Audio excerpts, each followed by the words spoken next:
G'day, I'm Warwick Schiller, and recently here I have been sharing some videos presented by Weaver Leather about reconnecting with your horse during coronavirus, and one of those exercises had to do with attracting your horse's attention, getting a change in focus towards you.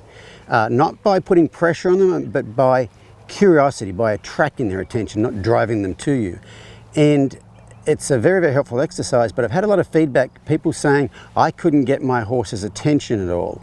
And so I'm going to help you guys with that in this video. In this video we have a broodmare here, and she has a extreme version of separation anxiety. Some horses have separation anxiety. If you're leading them away from their friends, they're losing their mind. If they're loose away from their friends, they're losing their mind. And if you're riding them away from their friends, they're losing their mind. This mare doesn't. If you're leading her, she's fine. If you lead her somewhere, she's fine. You ride her away from her, ride her on her own, she's perfectly fine. But if you put her in, say, in the arena in here, we turn horses out in the arena here a lot. If you put her in the arena here alone, she will walk up and down the fence showing a very odd, what the behaviorists call a stereotypical behavior. And a stereotypical behavior is usually, it's a monotonous behavior that serves no function, I think is the official term for it. And usually it's called by deprivation of freedoms, or like, you know, horses need friends, food and forage. And it's, you know, this mare before we got her she lived in a stall. I don't think she was turned out very much.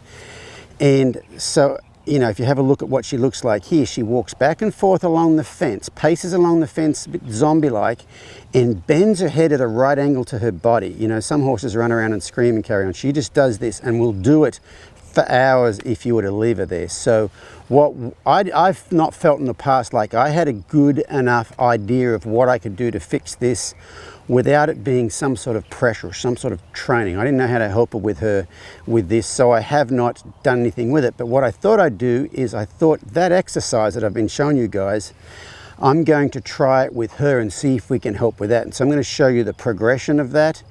And this is an all experiment. I've never done this for this particular type of horse before, so I had no idea if it's going to work. But the first thing I did, just like those other horses, I turned her loose here in the arena, and I started a long way away from her, way across the arena. She was over here in the corner, walking backwards and forwards with her crazy head bent zombie walk going on. And I wandered around like I normally do with that exercise, trying to gently attract their attention. And nothing. I couldn't get her to flick an ear. I ended up having to walk over, even if I walked up to the fence over here and waved the flag in front of her, she didn't even change from her zombie walk walking backwards and forwards. And so what I had to change what I was doing a little bit, and it's all about experimentation. You have to be effective. You have to get a change in focus for this to work. And so you got to experiment, and this is what I did in my experiment. So I'm waving this a little bit right here. I might get a little bit bigger with it.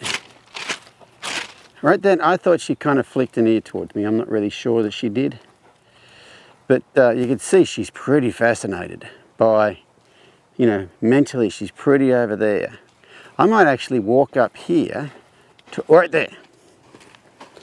I just got her to look away from where she was thinking, and you might notice this, that's a bit unexpected, but you might notice as soon as she took her attention off what she was thinking about, so that her mind came back over here, she followed me over here. Now, I'm not worried about any of this stuff. She's standing here and her mind's over there, and she's going to walk back over there again. Great, that's perfectly fine. I'm not worried about that at all. But I had to do quite a bit to get her attention, didn't I? So once I could get a change in her focus, that went on for a while, where she'd actually stop thinking about those other horses and come over to me.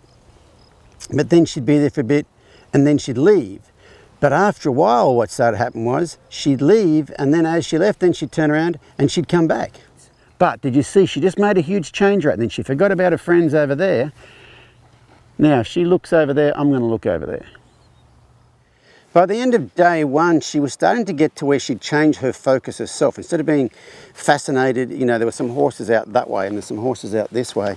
But instead of her being fascinated over there, she could change her attention, and the whole day ended up with her walking quite a long ways from down there over to me and stood there. And so that's how we finished up day one. When we came back for day two, it was pretty much the same. It was just, probably initially, it was just a little bit easier for me to get an ear flick. So I've got my flag out, that's all. Now I'm going to start to move I'm walking parallel with her right now, and I'm just waving that flag just a little bit. Right there, I think I get an ear flick, I'll stop. And what happened after that was pretty normal for this exercise. Is once I could get an ear flick, the eye would follow easy, and then the feet would come over quite easily. You know, her feet would follow her mind. And then she'd come over and she'd leave, but the whole day ended up was she was looking out through the fence over this way at the horses over there, turned, took her own attention off these horses over here, turned, walked over to me, and then felt relaxed enough to circle around and buckle at the knees and roll. And I was just blown away by that change in her at the end of the second session. Now her ears are over there with those two. Now they're out the front with those two. But what does she do here in a second? Does she continue her stereotypical behavior of just walking up down the fence with her head bent all funny? Or does she just make a change in focus like that? See that big yawn she's having right there? Big old lick and chew. So I didn't have to do anything. Hey, sweetness.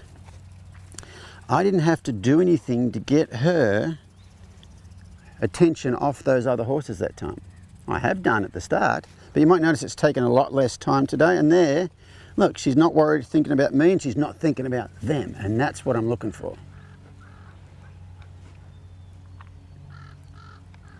And when you get them when you get them really relaxed where they're not thinking about other things and their mind and their feet are all in one place, what you'll tend to find is this will happen right here.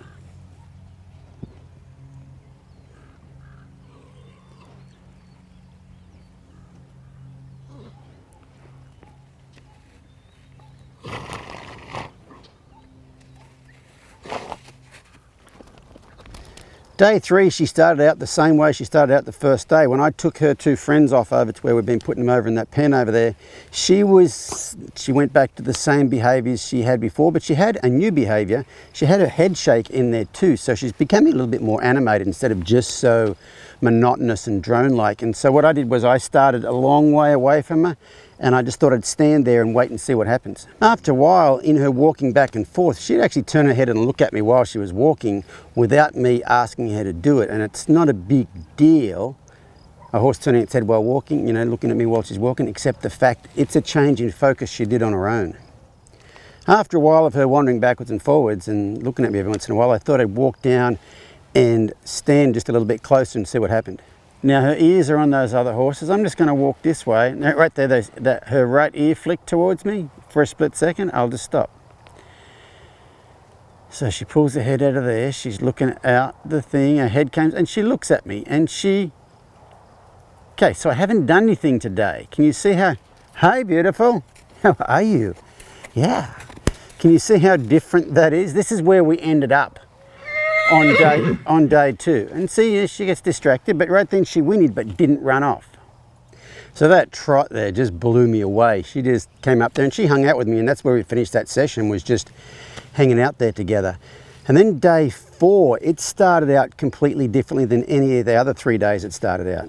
And so the first change I would want to know today is, what does she do? Here we go.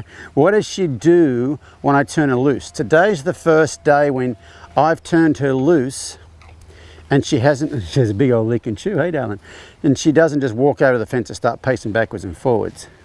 Okay. Then pretty soon she'd be walking up and down the fence and she'd be walking straight, so she didn't have that weird head bent sideways thing, which to me I thought was a great improvement. And then she would stop and look out through the fence, but the big thing with that was she would not stay focused for very long. She would change her own focus. And if you ever look at this clip here, she changes focuses about 3 times in, you know, with only 2 or 3 seconds in between each one of them. I'm just gonna stand here for a minute and see what happens. I just want to see if she changes her focus at all on her own. That's the big thing. And right there, she's looking over that way. And then her head lowers. And now she's sniffing the poo. So now she's no longer looking at those 4 horses over there. Now she's gone for a walk. Now she looks back towards the fence. So there's the first time. So she has a change in focus there. Then she walks away from the fence, okay? This has not happened in any of the 4 days unless I caused it, unless I waved my flag around and somehow got her attention. She did that on her own right then. Okay? So that's a huge change right there. So me being out here is only to facilitate her change in focus. It's not to get her to focus on me. Hey Missy, I'm just the guy who helps her do that right there, what she just did right then. She was thinking over there and then she thought back here, but I didn't do anything. Okay, so my job here is to facilitate that so that I could actually leave and she could do that herself. And after that I did leave. I came out of the arena and I sat up here just to see what she'd do, and she started wandering around and just wandering around like a regular horse in a pasture that's not got a separation anxiety from his friends. And it was a pretty amazing transition to see. And if you really think about the only thing I did, I helped her reconnect with herself. I helped her connect her mind back to her body. And it doesn't matter if you did it with a human and taught them how to meditate, if someone had anxiety or depression or whatever, they're just not present. Their mind and their body are in two different places at the same time. And I've been really high on this exercise. I've been using it for quite a while now with all sorts of different horses, and I personally think for me this is my starting point. Really creates so much connection. You get a relaxed horse that's connected to you without doing any training on them, and I have found that it's just it's an amazing tool to have, and I think it's a great place to start with. And if you think about this mare right here, I really made this video, releasing this video for people who say, I can't get my horse's attention. You may have to be quite inventive in the beginning, but if you can let them know, you see when that focus changes, I think that's when you'll see a huge difference in your horse's just whole self-confidence and demeanor.